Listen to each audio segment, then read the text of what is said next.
Profeta Isaías, capítulo 44, versículo 2. Vamos ler juntos? Eis o que diz o Senhor que te criou, que te formou desde o seio materno e te socorreu. Nada temas.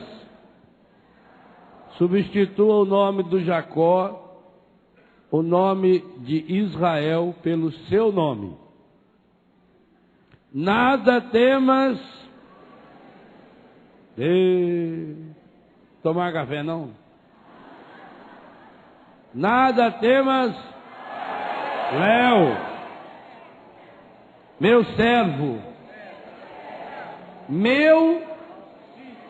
vocês meninas leem, minha, a quem escolhi. Eis o que diz o Senhor que te criou, que te formou desde o seio materno e te socorreu. Nada temas. Meu servo, minha serva, meu Israel. Olha que coisa linda. Se eu leio o meu nome, meu Léo. Deus falando. Pensa que é pouca porcaria? A quem escolhi. Vamos ficar só nesse versículo. Palavra do Senhor. Essa é a certeza número 1 da Bíblia.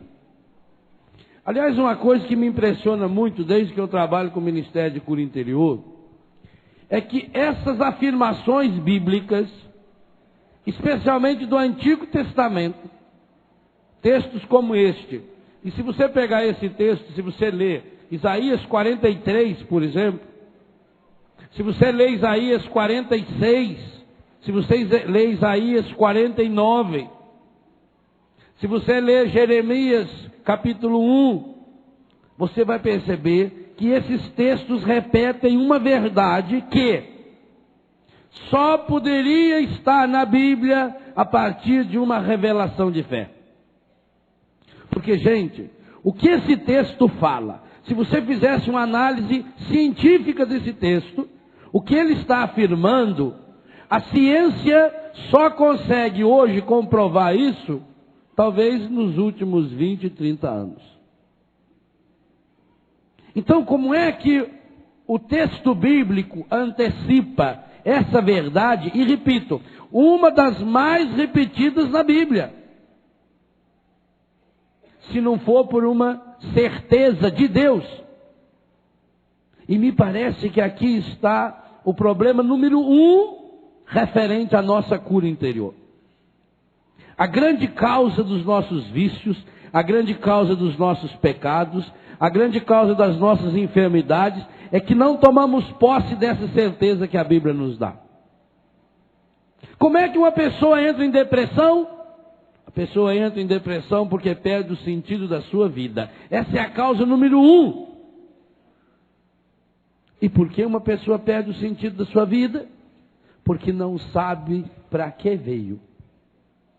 A Bíblia nos dá uma certeza absoluta. Por isso, deixa aberto esse texto aí para você gravar bem. Eu não sou fruto do acaso. O texto conclui dizendo que Deus me escolheu. Essa é a primeira verdade científica da concepção do ser humano. Foi feita uma escolha. Ninguém sabe, ninguém consegue entender que mecanismo é esse que faz com que uma pessoa seja concebida. Alguns anos atrás falava-se em 140, 150 milhões de espermatozoides. Hoje fala-se em 300 milhões de espermatozoides em média. Nosso Pai liberou aproximadamente 300 milhões de espermatozoides. Hoje dá de se ver isso em laboratório, filma-se. Esses 300 milhões caminham todos na mesma direção, a uma velocidade média de 40 quilômetros por hora. Hoje já se sabe que eles não vão numa corrida onde cada um é para si. A ciência diz, também não sabe explicar por que ainda, que é um mecanismo que faz com que esses 300 milhões de espermatozoides estejam um ajudando o outro nessa meta, que é o óvulo. Um deles vai fecundar. Esse que me gerou, que gerou você. Então a primeira pergunta é, que mecanismo é esse de escolha? Quem foi que fez essa escolha? A ciência fala nas forças que contribuíram para que isso acontecesse. A Bíblia, muito antes, 2500 antes de qualquer revelação ou pesquisa científica, afirma: eu sou fruto de uma escolha pessoal de Deus. Eu te escolhi. Escolhi lá no meio peguei um. Só da nossa concepção, o ser humano já descobre que ele foi gerado, gestado, escolhido para vencer todo e qualquer desafio, todo e qualquer obstáculo. O ponto mais elevado da Terra, onde um ser humano já chegou, é o Monte Everest, que tem cerca de 8.000 metros de altitude. A altura que o espermatozoide subiu do corpo masculino para o corpo feminino, correspondente ao seu tamanho, chega a mais ou menos 24.000 metros. 3 vezes o pico do Everest. Você é o maior alpinista da história. Não é onde você chegou. Você atravessou a nado, ida e volta, Brasil, Portugal, Brasil. Você foi 3 vezes aos Estados Unidos. Foi, voltou de novo. Para nascer? Olha que viagem. Então como é que hoje, diante de uma coisinha de nada, você fala assim, não consigo. Eu sou fraco. O ser humano recebeu já, lá na sua genética, gênesis, genitais, são palavras irmãs. Nasceu lá na sua gênese com uma vocação. E por que tem essa vocação, essa escolha? Por que você nasceu? Como é que você vai rezar a sua vida se você não tem essa certeza absoluta? Eu fui tecido por Deus no seio da minha mãe. O Salmo 138, na tradução da Bíblia de Jerusalém, é a tradução mais recente que nós temos da Bíblia, principalmente para estudos. Ela diz assim, no versículo 16: vossos olhos viram o meu embrião. Vossos olhos viram o meu embrião. Quer dizer, naquele instante em que o ser humano era do tamanho de uma gota de farinha de trigo. Esse foi o seu tamanho original. Pensa num grãozinho de farinha de trigo, um só. Aquilo lá é umas 500 vezes maior do que você era. Quando a ciência descobriu, ou a mãe achou que estava grávida, provavelmente você já estava com 4 ou 5 semanas de gestação. Há um único caso documentado na história, você pode procurar tudo quanto é livro de genética. O único caso documentado na história, em que alguém tem certeza que está grávida, mesmo sem nenhuma comprovação posterior, porque ainda não tinha 4 semanas, foi quando Maria visitou Isabel. Isabel estava de 6 meses, Maria estava de 1 ou 2 semanas. E Isabel afirma categoricamente que Maria está grávida. E nós afirmamos isso todo dia, pelo menos 50 vezes, nós que rezamos o texto todo dia. Bendito é o fruto do seu ventre. Eu fico impressionado com uma coisa. A oração da cura interior, é uma novidade para muita gente ainda. A oração da cura interior, cronológica, desde a concepção, a gestação, nascimento, primeira, segunda infância, adolescência, juventude, idade adulta, a maturidade da vida, é muito recente. Em livros católicos você encontra nos últimos 15 anos, quem sabe 20 anos no máximo. É ainda uma literatura recente.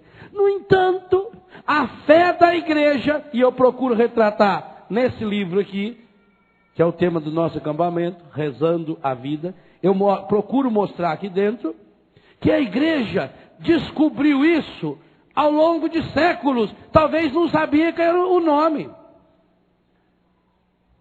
Observe, por exemplo, a estrutura dos 7 sacramentos. Os 7 sacramentos é a forma que a igreja percebeu que Jesus, o mesmo ontem, hoje e sempre, acompanha a nossa história, desde o nascimento com o batismo. Depois, na infância, com o sacramento da reconciliação, da Eucaristia. Na adolescência, o sacramento da crisma. Na juventude, passando para a idade adulta, o sacramento do matrimônio, o sacramento da ordem. E na velhice ou na doença, o sacramento da unção dos enfermos. Mas como não se restringiu só aos sacramentos, a igreja percebeu que a ação de Deus nos acompanha, inclusive antes e depois do ciclo sacramental.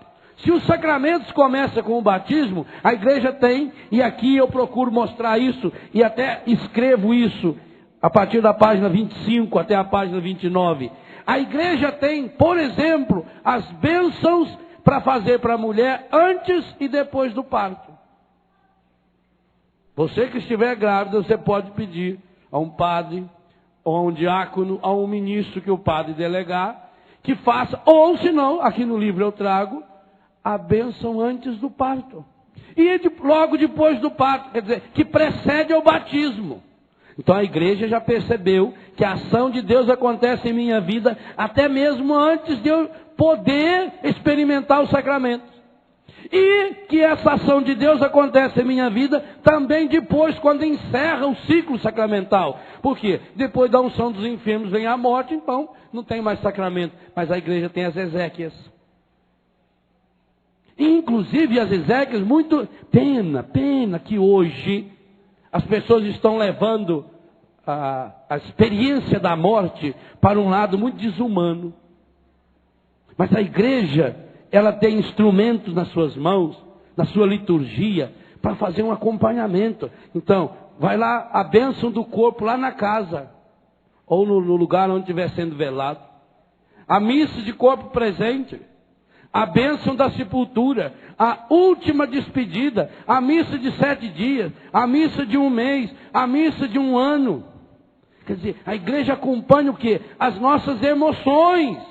A igreja percebeu isso. Ela talvez não sabia explicitar, porque ela é histórica, é feita com gente, a partir de gente, de pessoa. Talvez não sabia explicitar que esse é um ministério a ser exercido. Então, gente, nós da Igreja Católica precisamos tomar posse dessa graça que é o ministério da cura interior, que eu chamo aí nesse texto Rezando a Vida. Porque enquanto nós não tomarmos consciência, mas essa consciência por experiência, de que a minha vida tem um sentido, de que eu não vim no mundo por acaso, de que não há nenhuma vida que veio ao mundo por acaso, que nós precisamos retomar. Agora, por que é que nós perdemos essa consciência? Primeira coisa que precisa ficar claro para nós: cura interior é um ministério de luta contra o encardido. Por quê? Porque qual foi a grande raiva dele? Quando Deus criou, mais do que criou, a Bíblia diz que Deus teceu, quando Deus modelou, quando Deus formou o ser humano masculino e feminino. Eu já disse em vários acampamentos, o encardido tem uma raiva dupla. A primeira raiva é a raiva do ser humano ser imagem e semelhança de Deus. Essa é a primeira grande raiva dele.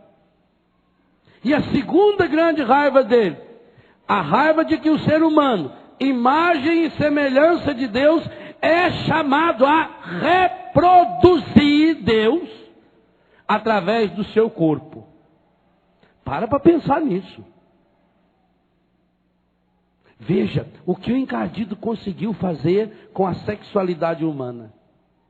E eu não tenho dúvida que a grande maioria dos problemas ligados à sexualidade tem a ver com a concepção da pessoa. Porque veja, se o nosso inconsciente, e isso a ciência afirma, se ele grava tudo o que lhe aconteceu, desde o primeiro instante em que ele foi concebido, então o nosso inconsciente acabou gravando aquela mesma impressão que nossos pais tiveram quando tiveram aquela relação sexual que talvez muitos pais nem sabem qual foi, que nos gerou. Ao revestir a sexualidade, como o encardido faz, de um caráter feio, de um caráter sujo, ele está incutindo no ser humano que tudo que for relacionado ao sexo é pecaminoso. Eu falo isso no Retiro para Casais, lá em Betânia, no Retiro Casais 1 sobre a sexualidade. Como o encardido conseguiu fazer com que a gente tivesse uma visão errada do nosso corpo, especialmente dos nossos órgãos genitais. Já citei aí. Da onde veio a palavra genital? De Gênesis lembra coisa feia ou bonita? E por que genitais está associado a coisa feia? Por que a mãe grita para o filho de 2 ou 3 anos de idade? Tira a mão daí! Papai do céu não gosta! Se não gosta, para que pendurou aquilo em mim? Foi eu que pedi bater esse trem aqui?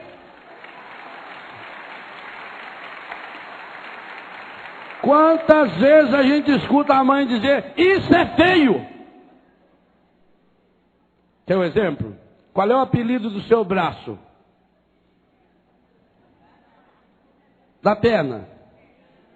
Só se for muito magrela, e fala que é siriema, garça, né? E por que os órgãos genitais têm tanto apelido? Por quê? E cada apelido mais medonho do que o outro. É pavoroso. As analogias que se fazem dos órgãos genitais faz a pessoa, só de pensar nele, já pensar com nojo. Ou não? E sabe o que eu descobri? Isso é uma cultura que o encardido espalhou para o mundo inteiro. Porque nós temos uma relação, ao menos esquisita, com os nossos genitais. Por que o ser humano começou a usar roupa? Para proteger os seus genitais. Porque eram feios? Não. Porque era a origem da vida. Porque é o órgão que traz a vida. Como é que o órgão que traz a vida pode ser feio? Enquanto, gente, não dissociar, e pelo amor de Deus, aqui precisa de coisa muito séria. Por isso que eu tenho um retiro exclusivo para isso, com casais. Onde nós fazemos a oração de cura da sexualidade. Porque as pessoas estão vivendo hoje como presas do encardido, a partir do momento em que não assume o seu corpo. Meu corpo é templo vivo do Espírito Santo. O corpo não pode ser símbolo de pecado, pelo amor de Deus. Isso é uma heresia. Isso é um pecado mais do que mortal, ele gera morte para muita gente. E nós conseguimos associar tanto a ideia do corpo à ideia de pecado, que hoje, o carnaval vai ir daqui a um mês, nós vamos estar aqui de novo no acampamento. Qual é a grande exploração que se faz no carnaval? É do corpo, dos órgãos genitais. Agora, enquanto eu não tomar consciência, a partir do meu próprio corpo, Daí vem a eterna insatisfação da pessoa. Quanta gente hoje, e como está se multiplicando isso, que não aceitou a sua sexualidade ainda. Quantas e quantas pessoas você conhece, bem próximas a você, que tem seríssimos problemas na área sexual? Aí o que a gente faz? Que nós refletimos na missa ontem. A gente esconde o problema. Ou a gente fica achando culpados e desculpas. Então por isso que vem as revistas, os livros de fofoca da vida alheia. Porque enquanto eu estou olhando para o problema do outro, eu não olho para o meu. A Bíblia não tem medo de dizer, meu corpo foi todinho tecido. Salmo 138. Pelas mãos de Deus. Tecido. O Senhor que te formou, está aí. Que te escolheu. Desde o ventre materno. Não há nenhuma parte no meu corpo. Nenhuma parte do meu corpo. Que não tenha tido o dedo de Deus. A mão de Deus. Não há nenhuma parte no meu corpo que não seja imagem e semelhança de Deus. E mais ainda. Se nós entendemos, e a Bíblia afirma isso quantas vezes? Só em Isaías eu citei o 43, o 44, o 46, o 49. E ainda várias vezes dentro desses capítulos. Se a Bíblia não tem medo de citar que Deus me formou, que Deus me teceu no seio da minha mãe, que meu corpo é obra-prima de Deus, a Bíblia não tem medo de dizer que o ser humano, na sua sexualidade, é sinal, é canal, é reprodutor do próprio Deus. Aí nós entendemos porque essa é a área número 1 que o encardido tenta atingir. Quantas e quantas pessoas e quantas vezes nós crescemos com seríssimos traumas relacionados ao nosso corpo. Relacionados à nossa sexualidade. Porque eu queria ser mais alto, eu queria ser mais baixo, eu queria ser mais gordo, eu queria ser mais magro. E a pessoa passa a vida inteira nessa insatisfação, e tentando mudar, e tentando fazer plástica, e juntando dinheiro para botar silicone, e gastando uma fortuna com academias, e tomando remédio para modelar o corpo. Porque não, eu tenho que ter um corpo sarado. Um corpo perfeito. Mas eu não admito ainda a santidade e a beleza do meu corpo. A Bíblia não tem medo, repito, de afirmar muitas e muitas vezes que o autor do meu corpo é Deus. Que Deus colocou a mão, que Deus me modelou, que Deus me fez. Que cada parte do meu corpo é imagem e semelhança de Deus. Mas enquanto, meus irmãos, nós não chegarmos a essa experiência, a partir de fato de uma experiência de Deus, em Deus, de uma visão correta do nosso corpo, de que nós somos gestados no seio de nossa mãe, nós vamos carregar embutido em nós as ideias erradas. E aí vem um outro problema. A pessoa que vai assimilando essa ideia errada, pela educação, pela cultura, na hora em que ela se une, olha, quantos e quantos casais ainda hoje acreditam que quando se unem sexualmente estão pecando. Se nós olharmos a nossa geração, as pessoas que amadureceram sexualmente há 20 anos atrás para trás, muito pior ainda. O corpo era visto como uma coisa medonha. A relação sexual era vista como um mal necessário. É o mal. Mas, para gerar filhos e filhas para Deus, como se Deus precisasse de um mal para chegar a um bem, então a gente faz. Mas faz com muito respeito, com a luz apagada, vira as imagens do santo para a parede, assim, o santo não vê. Já pensou? Vixe Maria, se o santo veio fazer aquele serviço? Não, não pode. Que lhe era uma obrigação. O dever conjugal. Olha o nome que deram para o negócio. Dever conjugal. cumpra com a minha obrigação de esposa. Mas era uma cruz, era um sacrifício. Só que aí tinha um detalhe, era uma cruz, um sacrifício antes, porque na hora descobria que era bom. E aí? Aí ficava uma divisão.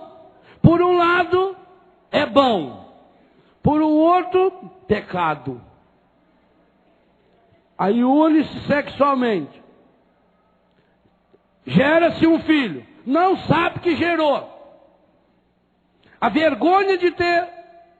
Quantas mulheres, e muitas ainda que estão bem vivas e fortes, saudáveis e ajeitadas, que tinha vergonha da gravidez, escondia a gravidez, punha um pano mais longo, né, para não ressaltar a barriga, porque vê que está grávida era assimilar que tinha tido relação sexual.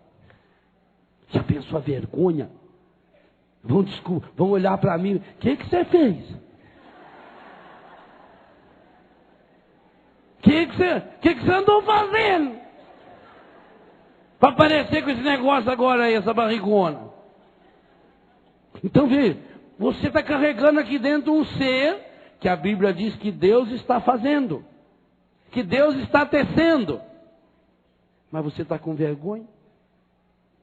Há muito de psicológico quando a mulher rejeita a criança, porque ela não rejeita a criança por maldade. Aliás, bons escritores modernos afirmam o seguinte: não existe no mundo nenhuma mulher que tenha aceito 100% a sua gravidez do começo ao fim, e nenhuma mulher que tenha rejeitado a sua gravidez. Há um momento na gravidez que seja de um incômodo físico, que seja de dores que sente, a própria transformação que vai acontecendo dentro do corpo, a insegurança se esse corpo vai de novo voltar ao normal ou não, as dificuldades de relacionamento matrimonial, as ideias erradas, porque quantos casais, não faz muito tempo, e até hoje muitos pensam, que se está grávida não pode ter nenhuma intimidade entre marido e mulher, porque machuca a criança, mata a criança, porque põe espírito ruim na criança, porque é isso, porque é aquilo. Tem cada ideia que a gente escuta, que a gente dá risada, não sei o quê. Então, sem dúvida nenhuma, ao assimilar algo na minha vida, que pode estar relacionado a uma coisa feia. Veja por que é importante o encardido enfiar na... E por que os cristãos têm que fazer uma verdadeira revolução? Católico tem que chamar os seus órgãos genitais de seio, pênis, vagina, coxas, nádegas, ânus. Católico tem que começar a revolucionar a sexualidade dentro de casa. Não inventa esses apelidos, principalmente os apelidos bonitinhos que escuto por aí na televisão. Porque vai associar uma imagem terrível, pavorosa. Vira nome de palavrão. Você quer xingar uma pessoa, se associa um apelido dos genitais e pronto. Xinga a pessoa, ofende a pessoa. Agora eu vou carregar a minha vida inteira já de dentro da barriga da minha mãe. Se a criança escuta tudo, se a criança grava tudo, o que é que a criança está gravando lá dentro? Eu sou fruto de um pecado. Salmo 50 diz: eis que eu nasci em pecado minha mãe me concebeu. Mas por que é que ele afirma isso? Afirma isso porque ele estava no pecado. Porque ele cresceu com... O Davi é um bom exemplo disso. O Davi cresceu com um sério problema sexual. Ele era um tarado, um insaciável sexual. Sim, o Natan falou para ele que já tinha 300 mulheres que se precisasse Deus arrumava mais. Por que esses profetas não ressuscitam? Não, vim de novo com essas ideias bobas. 300! Olha! Salomão teve 1000. Já pensou? 1000! Era muito. Por isso que depois deles, os padres tiveram que viver o celibato. Que a cota toda eles levaram para eles. Nós vamos levar muitos anos. Vou levar muitos anos para equilibrar de novo. O Natan falou, e se você quisesse mais, eu te dava. Mas ele ficou de olho na Betsabé. E já via que o problema dele era a educação visual. Aquilo que nós meditamos aqui no acampamento de final de ano. O condicionamento dos olhos. Veja como é o encardido entra pelos nossos olhos ao nosso coração, especialmente no campo da sexualidade. Não há nenhum outro campo humano em que se explora tanto aquilo que é chamado de voyeurismo, que a pessoa enxergar, ver e alimentar ideias sexuais errôneas, do que no campo do corpo da sexualidade. Basta ver o número de revista pornográfica que existe. São Paulo, Rio de Janeiro, essas cidades grandes, onde eles expõem nas bancas, já para o lado de fora da banca, põe a parede inteira e de cima e embaixo é só revista de homem, mulher pelada, homem pelado, não sei mais quem pelado. E aí até de se perguntar, se o ser humano moderno está tão evoluído, se a sexualidade está vivida hoje de modo tão natural como diz que está, por que então, cada dia que passa, cria-se novas e novas publicações nesse campo? Porque embora o ser humano, aí volta para Davi, mesmo tendo 300 mulheres, Davi não estava saciado, porque o problema dele não era emocional, no sentido afetivo de amar alguém. Era o sentido de ter prazer com alguém. E ter prazer com alguém, quando a pessoa vicia em alguma coisa, seja no que for, e no sexo então, aí vai longe, porque infelizmente está ligado a um problema sério, que é o que nós estamos meditando agora de manhã, a gestação do ser humano, o momento da concepção humana. Essa ideia de que esse momento tenha sido revestido de pecado. Então é muito importante a gente fazer oração de cura interior, tomando posse da graça de Deus que estava presente. Eu preciso fazer um exercício de imaginação, e eu procuro fazer isso e convido você a fazer. Faça um exercício de imaginação. Você tenta olhar no seu calendário, no dia que você nasceu, tenta voltar 9 meses, aproximadamente, e tenta rezar aquele período. Fechando seus olhos, vai se colocando na presença do Senhor, vai pedindo a ação do Espírito Santo. Outra coisa importantíssima para essa área, a presença de Maria. Gente, a gestação é tão fundamental para que o ser humano se torne gente, se torne pessoa, que Jesus Cristo poderia ter vindo ao mundo homem feito. E por que ele se fez carne no seio de Maria? E por que essa presença dele no seio de Maria, repito, já é notada e afirmada por Santa Isabel? Maria estava na 2ª, 3ª ou 4ª semana de gestação? E Santa Isabel já afirma categoricamente, a criança estremeceu de alegria em meu seio, quando eu vi a voz da tua saudação. De onde me vem a honra que a mãe do meu Senhor me visite? Bendito é o fruto do teu ventre. Então a gente precisa pedir muito a presença de Nossa Senhora. Maria, mulher. Sabe umas coisas que ajudam a gente a começar a compreender o nosso corpo como o templo vivo do Espírito Santo? Imaginar o corpo humano feminino de Maria, o corpo humano masculino de Jesus.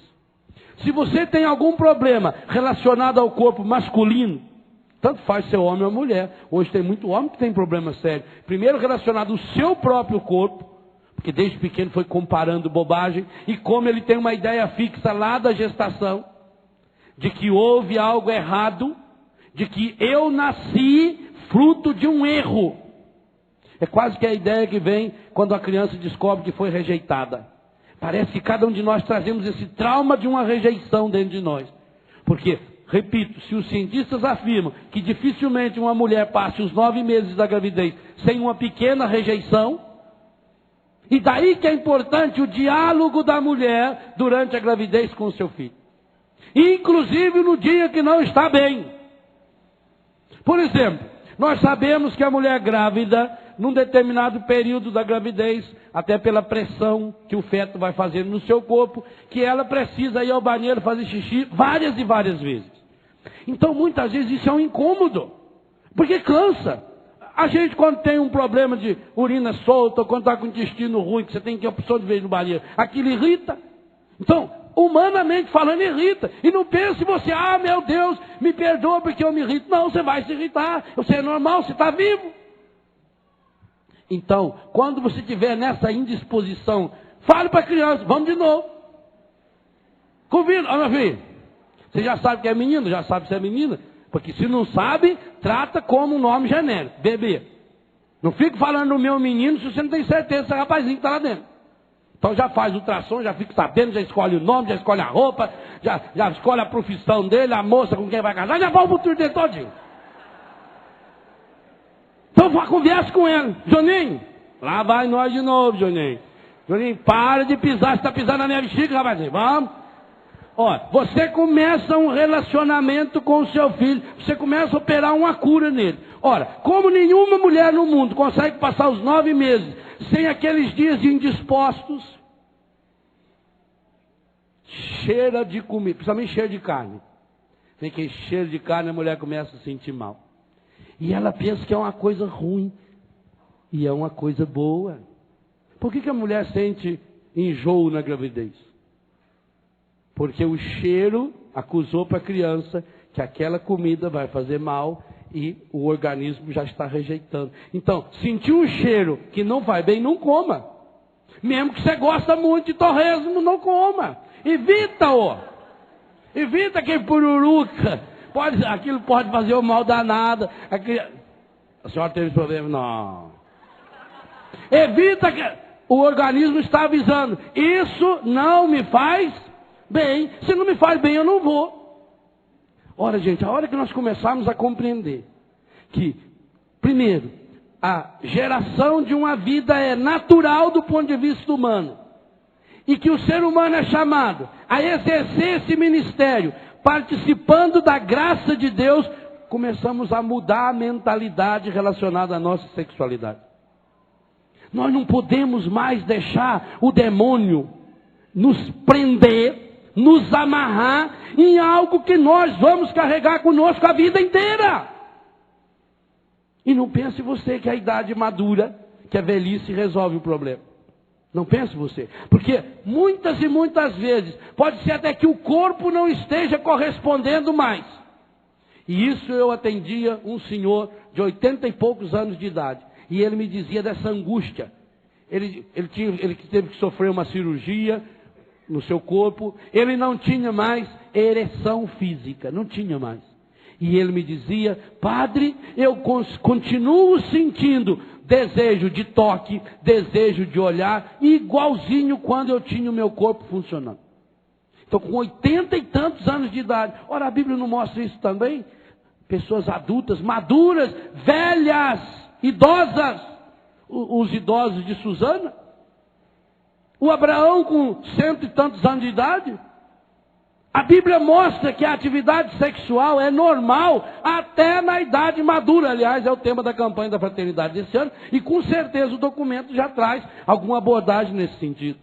Então, é um problema que vai me acompanhar a vida inteira. Meu Deus do céu, e por que eu vou crescer a vida inteira com trauma nessa área? Pensa bem. O inferno que deve ser a pessoa que não aceita a sua sexualidade. Mas cada um de nós vai carregando um pouquinho dessa rejeição. Porque associada está pela cultura e por aquilo que foi passado emocionalmente ao nosso subconsciente, que ali tem alguma coisa estragada. Que ali tem alguma coisa feia. Veja que pecado, gente. Por que a sexualidade deve ser revestida de um momento, de um lugar sagrado? Primeira leitura da missa de ontem. Porque como ser humano, pela unidade física, está participando de um momento lindo da criação de Deus, isso precisa ser solenizado. O encardido colocou que é uma coisa feia que precisa ser escondida. Não tem uma diferença enorme? Por que um casal deve viver a sua intimidade nas portas fechadas do seu quarto? Porque o momento é lindo demais para ser dividido. Porque é íntimo demais para ser partilhado. Porque é solene demais para ser vulgarizado. Porque o casal está em íntima comunhão consigo, marido e mulher. Por isso a nudez total, não só de tirar roupa. mas de abrir o coração e porque Deus está presente. Então é algo lindo, é algo maravilhoso. Mas o encadido colocou o quê? É algo feio que precisa ser escondido. E se é feio e precisa ser escondido, começa a despertar na criança, no adolescente, nas outras pessoas, começa a despertar uma malícia. E esse é de fato o objetivo do demônio. Fazer com que o ser humano não se aceite no seu corpo. O que foi que São João, do primeiro século da cristandade, escreveu, quase lá pelo ano 100, na sua primeira epístola, no capítulo 5, e que até hoje é um critério de discernimento para saber se há ou não há contaminação demoníaca. O demônio e qualquer espírito maligno jamais consegue confessar que Jesus Cristo veio, o que está escrito lá? Na carne. Esse é um dos segredos para você saber se uma pessoa está ou não está contaminada. Se ela professa que Jesus Cristo veio na carne, porque Jesus Cristo veio na carne, o Verbo de Deus se fez carne, habitou entre nós para nos salvar. Ao fazer com que a gente olhe para a carne com uma ideia pecaminosa, com uma ideia errada, com uma visão distorcida, o encadido está fazendo você não aceitar a salvação. Então você veja bem, gente, por que a sexualidade torna-se fonte de tanto pecado? Porque ela está associada, e não tem como dissociar, não tem como separar ao mistério da salvação do ser humano. Da minha e da sua salvação. Uma pessoa desequilibrada, afetivamente desequilibrada, nós vimos ontem na missa, sexualmente desequilibrada, ela se torna uma fonte de tristeza, uma fonte de angústia. Por isso que eu dizia a você, é preciso fazer esse exercício. Você volte no seu calendário e tenta descobrir a semana, o dia que você foi gestado.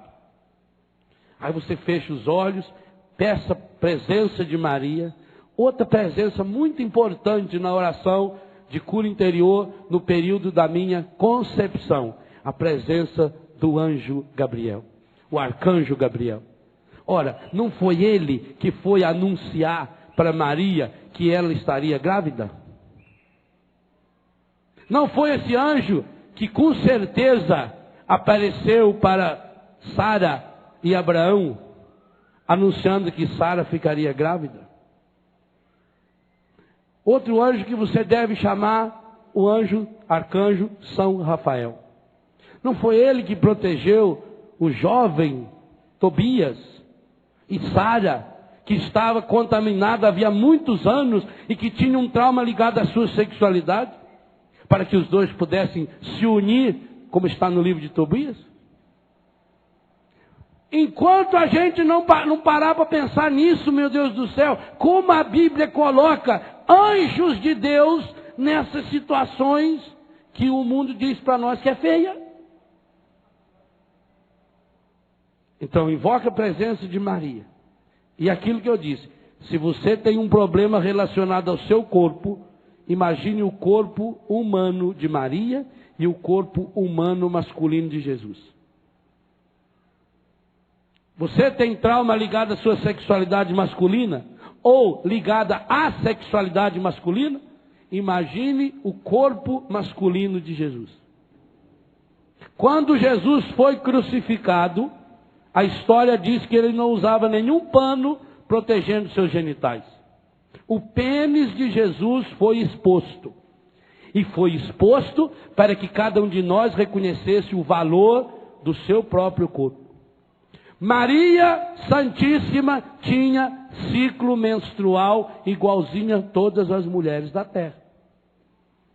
Maria Santíssima tinha um seio maravilhoso, inclusive é elogiado na Bíblia, bendito os seios que te amamentaram. O seio que amamentou Jesus. Maria amamentava Jesus como a senhora mãe amamentou seus filhos. Enquanto eu não pensar no corpo masculino de Jesus, no corpo feminino de Maria, eu vou ficar inventando abobrinha pensando no meu corpo. Como que se Deus fez a minha cabeça, Deus fez os meus olhos, Deus fez minha orelha, Deus fez minha boca, Deus fez minha perninha, e o encardido de raiva veio pendurar um negócio aqui para me atazanar a vida inteira. A minha sexualidade não é obra do demônio. Por isso eu preciso evocar a presença de Maria. Peça assim: Nossa Senhora, Mãe de Deus, a Senhora que teve a graça de ter gestado no seu corpo o menino Jesus, esteja presente comigo agora. Naquele exato instante em que eu comecei a existir. Naquele exato instante em que o espermatozoide do meu pai, ou a semente do meu pai, se espermatozoide for muito difícil falar, fala assim, a semente, mas não fala esses apelidos feios que servem para xingar, não. Isso aí é muito feio. Embora na Espanha eles comem um negócio com esse nome. Me ofereceram lá uma vez, falaram, esse negócio não quer comer não, o nome é muito feio. Então, esteja presente naquele exato instante em que a semente do meu pai uniu-se ao óvulo da minha mãe. Olha que coisa bonita.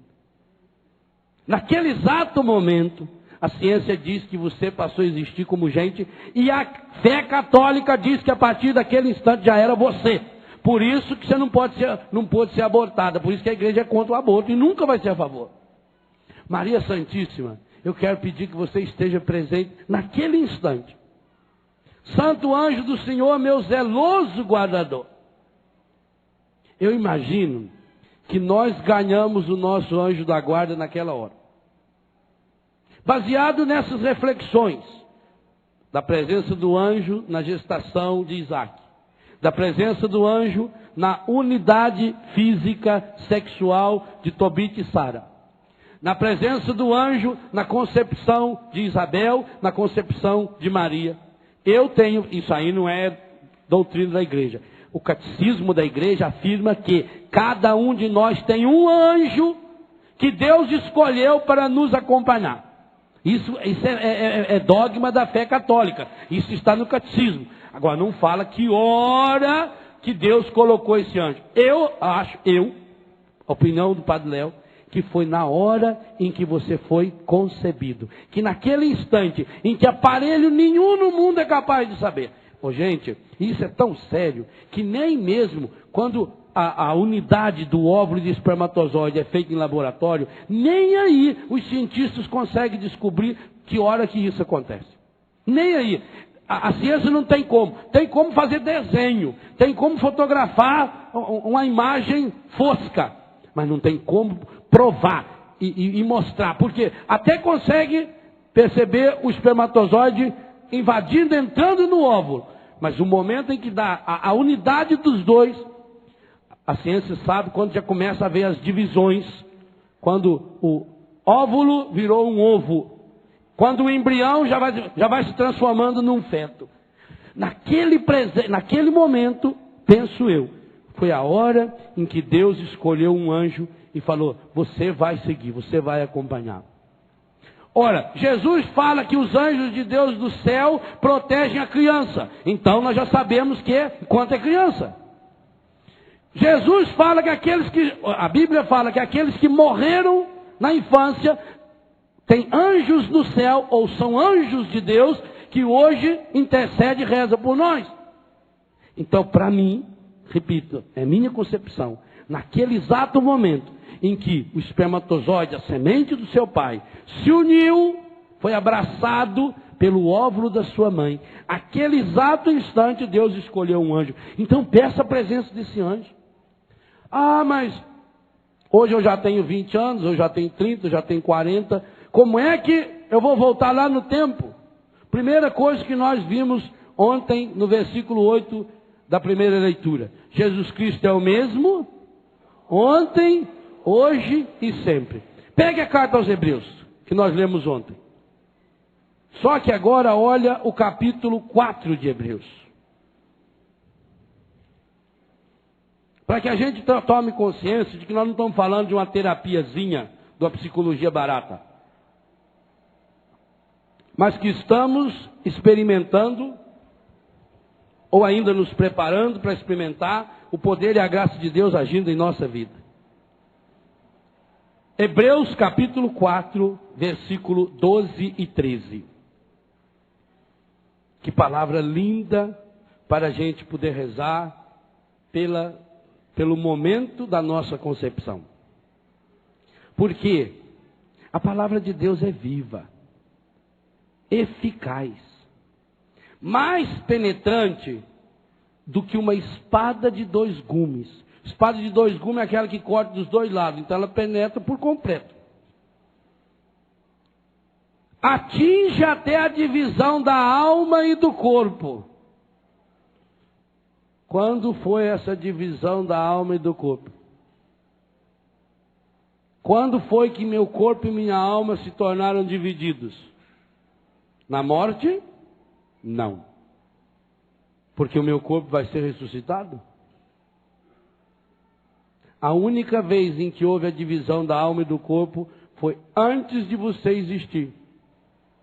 Foi enquanto o corpo do meu pai e o corpo da minha mãe se uniram. E aí a fé nos diz que nesse momento Deus se uniu e colocou naquele corpo físico espermatozoide que penetrou no óvulo, no exato instante em que o espermatozoide do pai penetra o óvulo da mãe. E aí tem uma coisa bonita que a ciência ensina também, para nos mostrar que cada um tomou a iniciativa.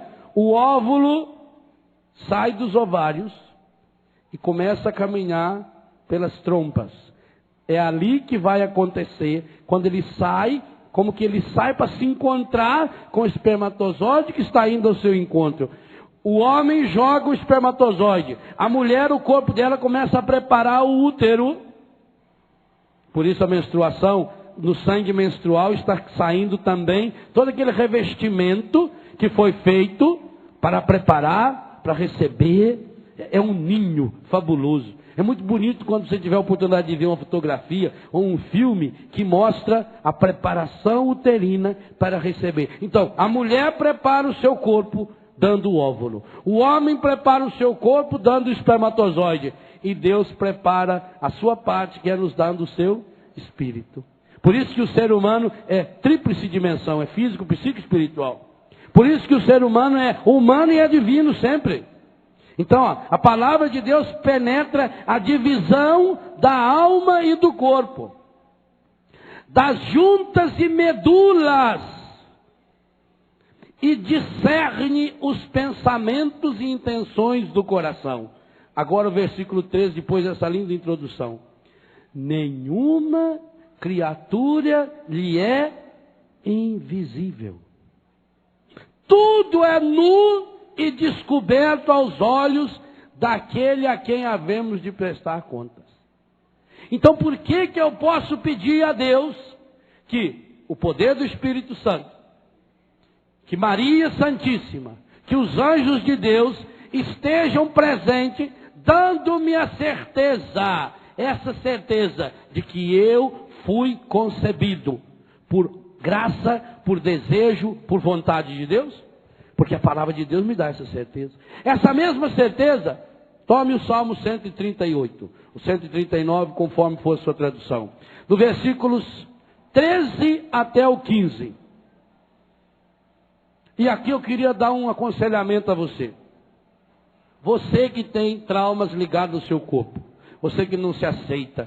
Você que se acha feio, acha gordo, acha magro. Acha que deveria ser mais alto. Você que não aceita o seu corpo, que fica se comparando com os outros. Reze todo dia esses 3 versículos do Salmo 138. Todo dia. Coloque-se diante de Deus. Aqui está um roteiro de cura interior profundo para nós. Todo santo dia. Pega o Salmo 138, conforme a Bíblia o 139, se for CNBB, se for a Bíblia de Jerusalém. Versículo 13, 14 e 15. Aliás, pode começar no versículo 12. A ciência não consegue filmar, jamais vai conseguir, ao menos com aquilo que tem conhecido, o encontro do espermatozoide e do óvulo. Porque falta a iluminação. Porque lá dentro é escuro. E aonde não tem. Por que precisa de luz? a gente fica com essas luzes atazanando na cara da gente aqui. É porque senão não tem como filmar. A imagem não aparece. A imagem precisa da luz. Tanto que foi a primeira coisa que Deus disse, que haja a luz. Sem luz não vê nada. Pode até existir tudo, mas não enxerga nada. O versículo 12 já diz: as próprias trevas não são escuras para vós.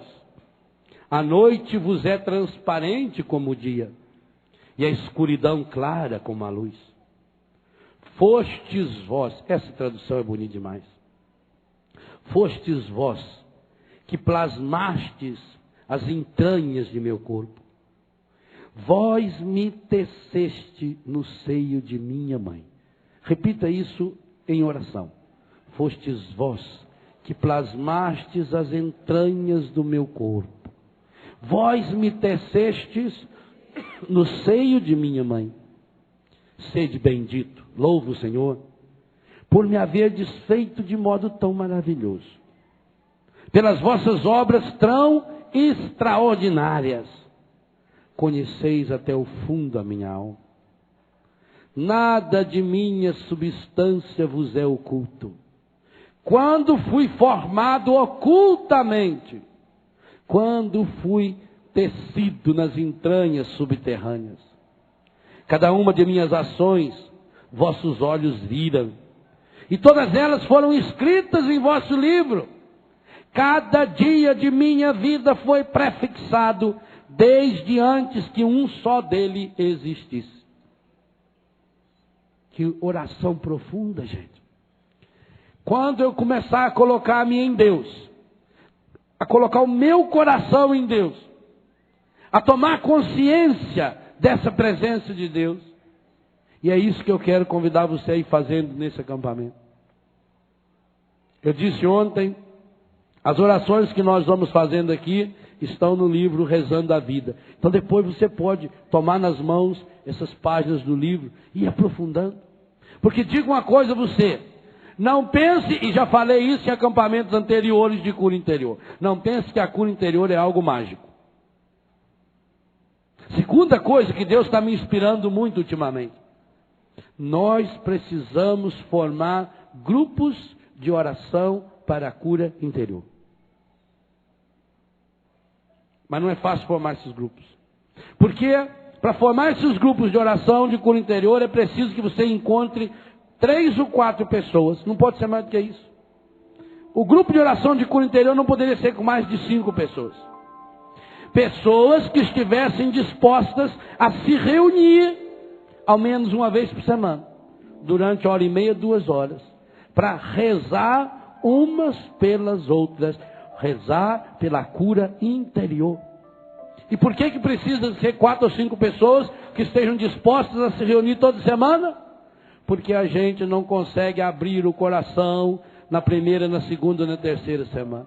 Até a gente vencer, se você não ouviu, procure a fita e ouça a pregação da missa de ontem. Leva-se muito tempo para dar aquele passo que eu falei ontem, o passo fundamental, para dizer eu necessito dessa cura. Leva-se muito tempo para a gente revelando a intimidade da gente, para a gente demonstrar que cada um de nós precisa, e que não é vergonha dizer eu preciso que você ore por mim, eu preciso que você ore comigo.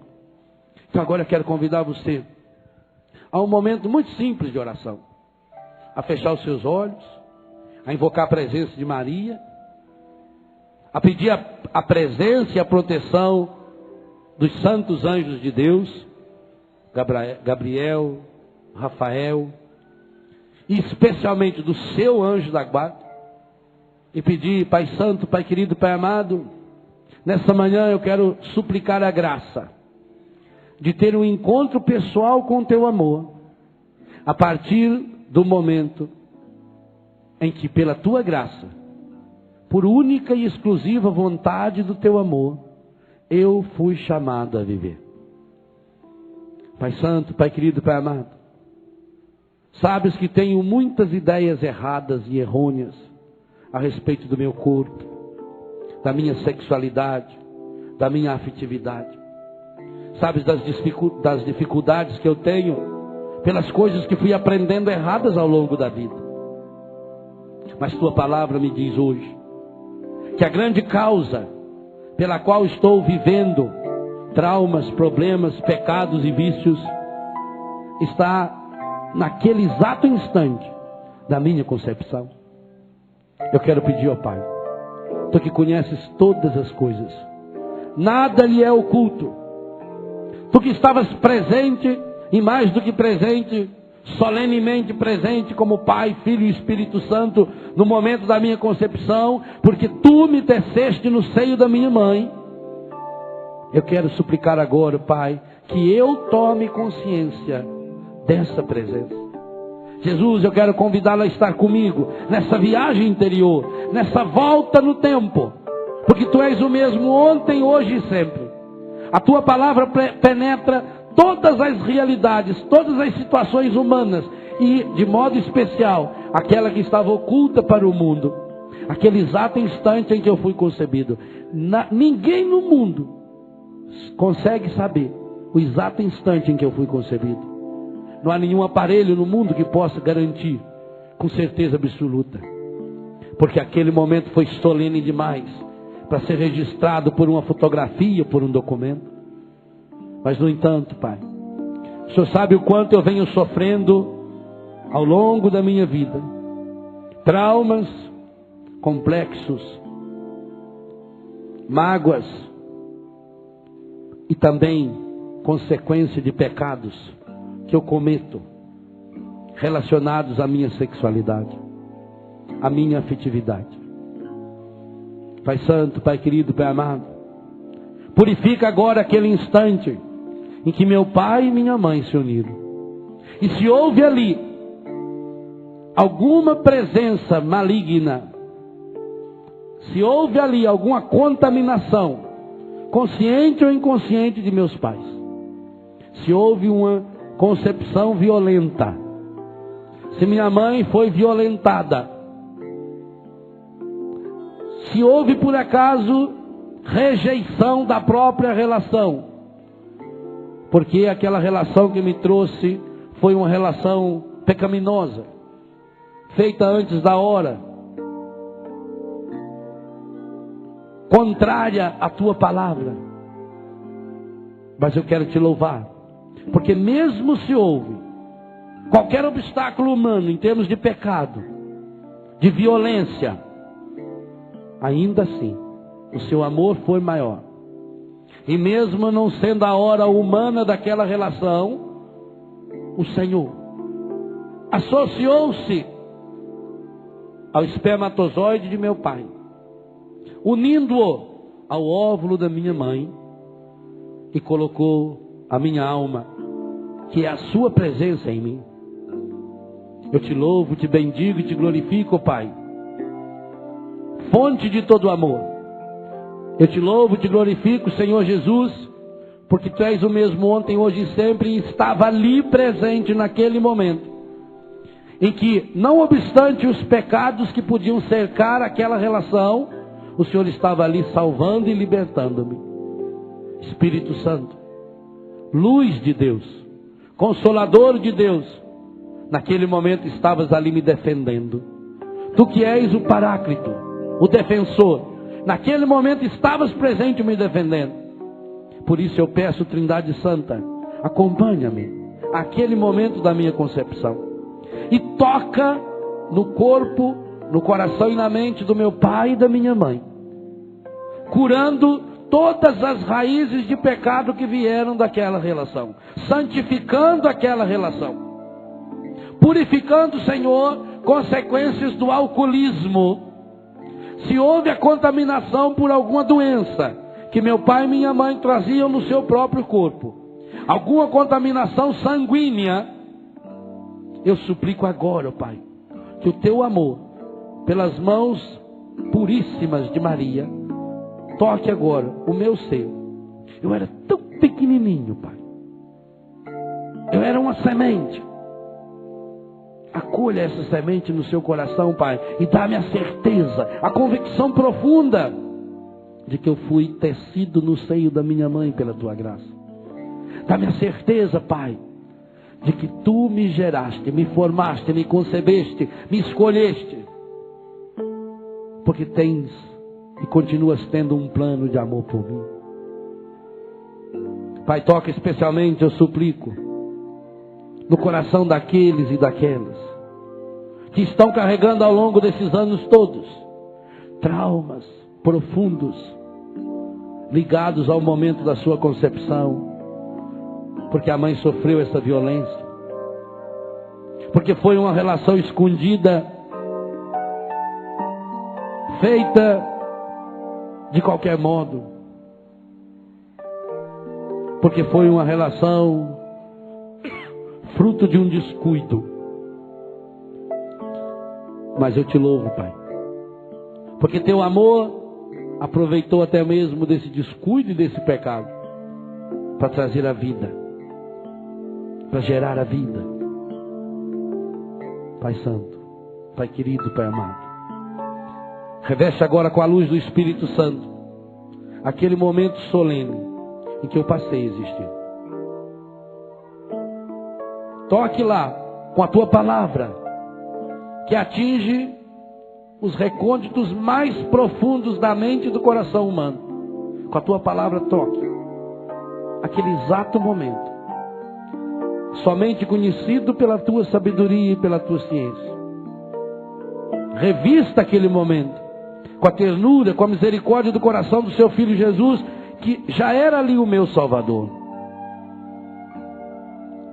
Eu te louvo, eu te agradeço, Pai, pelo dom da minha vida. Hoje, de modo muito especial, aqui nesse acampamento, eu peço que o teu Espírito me conduza ao começo da minha existência. Eu não me acostumei nas terras